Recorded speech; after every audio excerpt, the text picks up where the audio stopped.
Good evening, Toastmasters and guests. Good evening. So today my topic is on bone wars. Throughout the history of mankind, you would have seen, you would have heard, and you would have not heard of many scientists who had this insane appetite to discover things, to learn things, to improve.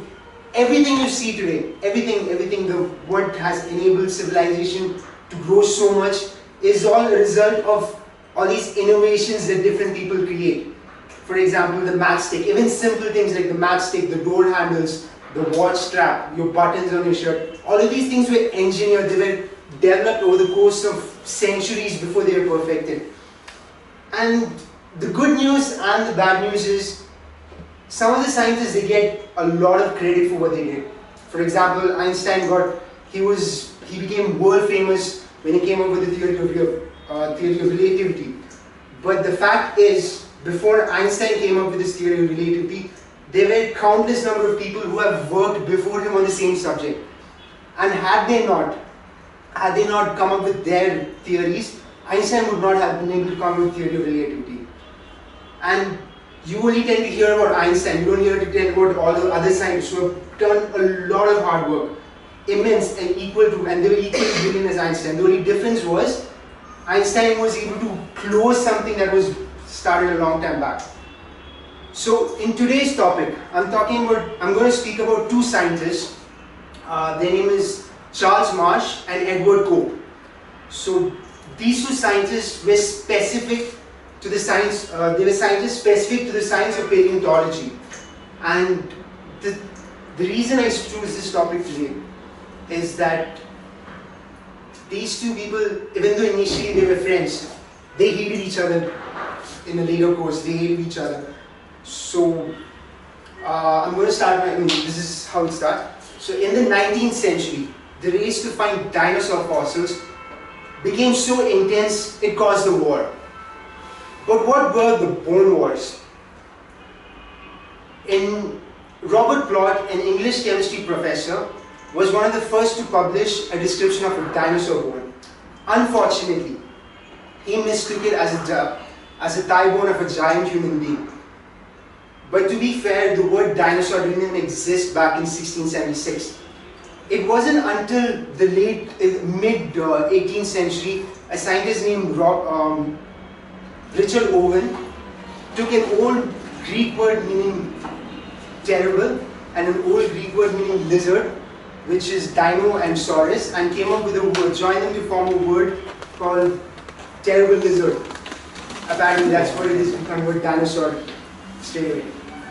Now, armed with this, the name of the thing they were looking for, the paleontologists really took off. People started digging for dinosaur bones, they started excavating huge skeletons, they started putting them together, they started knowing that this is what they're creating, what they're making up is the skeletal structure of something that went extinct, something that was huge.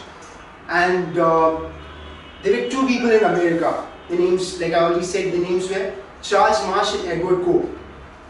So these two people were the best at this. They were the best. They used to go and find like n number of fossils every other day, every other month. They used to keep finding so many fossils. They used to collect it. They used to drive it to their homes. They used to put the entire thing together. And by the way, the fossils, a dinosaur can go as big as a building. Dinosaurs like Elasmosaurus and all are almost as big as this building, you can say.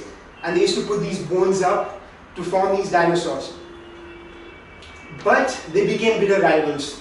Marsh tried to discredit Cope by pointing out that he put a skull of an Elasmosaurus on the end of its tail instead of its neck.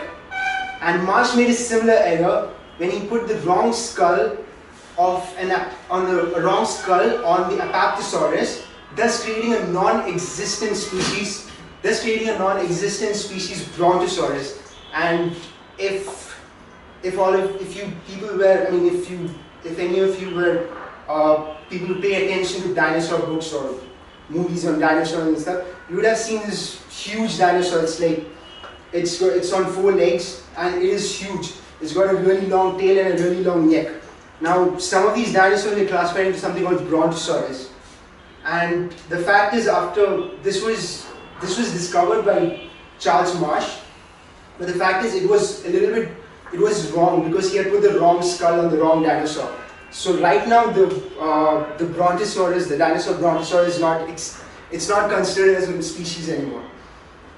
So Marsh put the wrong skull on the wrong dinosaur, and both of them, I mean, there were a lot of spying. They used to spy on each other. There was a lot of vandalism. They used to destroy each other's bones and each other's findings, and bribery. They used to bribe workers and get things, spoil things for each other. And despite all this ridiculous rivalry, both men had contributed massively to the science of paleontology. And if you want to say who's the winner, Charles Marsh discovered 80 different species, while Edward Cope discovered 56 different species. And despite all of the work of Charles Marsh and Edward Cope, it's estimated that 75% of all dinosaurs are yet to be discovered. So there is still time for Bone Wars 2, Bone Wars 3, Bone Wars 4, Bone Wars Strikes Back, Bone Wars is a Predator, and so on. And so that's it, my speeches on scientists, and thank you.